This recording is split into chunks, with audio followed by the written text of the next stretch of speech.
Captain leading from the front എന്ന് കേട്ടിട്ടില്ലേ? അതാണ് ഇന്ന് ട്രിവാൻഡ്രം റോയൽസും കാലിക്കറ്റ് ഗ്ലോബ് സ്റ്റാർസും തമ്മിലുള്ള മത്സരത്തിൽ കണ്ടത്.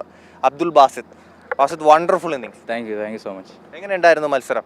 വളരെ നല്ല മത്സരമായിരുന്നു. എല്ലാം കൊണ്ടും നമ്മുടെ ബോളിംഗ് ഡിപ്പാർട്ട്മെന്റ് ആണെങ്കിലും ബാറ്റിംഗ് ഡിപ്പാർട്ട്മെന്റ് ഉഗ്രനായിട്ട്, എല്ലാ ഫീൽഡിംഗ് ആണെങ്കിലും എല്ലാവരും ഉഗ്രനായിട്ട് ചെയ്ത മാച്ചാണ്. വളരെ സന്തോഷമുണ്ട്. പക്ഷേ ആ മത്സരം കണ്ടപ്പോൾ എനിക്ക് തോന്നിയത് നിങ്ങൾ ചേസ് ചെയ്ത സമയത്ത് ആദ്യത്തെ 10 ഓവർ നിങ്ങൾ അതിലായിരുന്നു കളി, പിന്നെ ഒരു 4 ഓവർ കളി എവിടെയൊക്കെയോ പോയില്ലേ?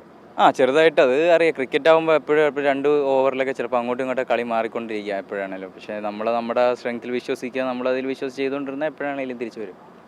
പിന്നൊന്ന്, നിങ്ങൾ ബോൾ ചെയ്ത സമയത്ത് കണ്ടതാണ്, ക്യാച്ചസ് വിൻ മാച്ചസ് എന്നാണ് പറയാറ്. പക്ഷേ 2-3 അതിൽ കൂടുതലോ ഡ്രോപ്പ് ക്യാച്ചസ് ഉണ്ടായിരുന്നു. അതെ, ക്യാച്ചസ് വിടും. മാച്ചാണ്, നമുക്ക് എപ്പോഴും പറയാൻ പറ്റില്ല. ഇപ്പോൾ എനിക്ക് തോന്നുന്നത് നമ്മുടെ ഏറ്റവും 2-3 ക്യാച്ച് പോയത് ആദ്യമായിട്ട് എനിക്ക് ഈ 4 മാച്ചിൽ, ഈ മാച്ചിൽ മാത്രമാണ് നമ്മുടെ ക്യാച്ച് പോയത്. അപ്പോൾ എല്ലാ മാച്ചിലും നമുക്ക് എല്ലാ ക്യാച്ചും വിടില്ല എന്ന് നമുക്ക് ആഗ്രഹിക്കാനേ സാധിക്കുള്ളൂ. നമുക്ക് ഒരിക്കലും അത് അങ്ങനെ ആവണമെന്ന് നമുക്ക് പ്രതീക്ഷിക്കാൻ പറ്റില്ല. ഇന്നൊരു മസ്റ്റ് വിൻ മാച്ചായിരുന്നു എനിക്ക് തോന്നുന്നു. കാരണം 2 മാച്ച് ഡ്രോപ്പായി നിൽക്കുമ്പോൾ ഈ കളി ജയിക്കണമായിരുന്നു. അപ്പോൾ എന്തായിരുന്നു ഇന്നത്തെ ടാറ്റിക്സ്? അല്ല, മച്ച് വിൻ എന്നല്ല, നമുക്ക് ജയ അനിവാര്യമായിരുന്നു എന്ന് പറയാം. നമുക്ക് കാര്യം 2 മാച്ച് നമ്മൾ ഇച്ചിരി താഴോട്ട് നിന്ന് വെച്ചാൽ എല്ലാവർക്കും ടീമിൻ്റെ മൊറാലാണെങ്കിലും ടീമിൻ്റെ ആ ഒരു ബൂസ്റ്റിന് ഈ വിജയം വളരെ അനിവാര്യമായിരുന്നു. അത് തന്നെയായിരുന്നു മെയിനായിട്ട്.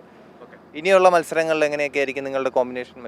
അല്ല, കോമ്പിനേഷന് നമുക്ക് അധികം പ്രത്യേകിച്ച് അങ്ങനെ മാറ്റങ്ങളൊന്നുമില്ല. ചെറിയ ചെറിയ അഡ്ജസ്റ്റ്മെൻറ്റ്സ് നമ്മൾ എല്ലാ ഡിപ്പാർട്ട്മെൻറ്റിലും ചെയ്യേണ്ടതായിട്ടുണ്ട്. അത് നമ്മൾ ഓരോ മാച്ചിനും എങ്ങനെയാണോ ടീമിൻ്റെ ഒപ്പോണൻസ് എങ്ങനെയാണോ അതനുസരിച്ച് നമ്മൾ പ്ലാൻ ചെയ്തതുപോലെ ചെയ്യാൻ ആണ് ആഗ്രഹിക്കുന്നത്. ഓക്കെ ബാസിത്ത്, ഇനിയുള്ള മത്സരങ്ങളിലും നന്നായിട്ട് പെർഫോം ചെയ്യാൻ സാധിക്കട്ടെ. സജീവമാനൊപ്പം TS ഹരികൃഷ്ണ, മാതൃഭൂമി ന്യൂസ്, തിരുവനന്തപുരം.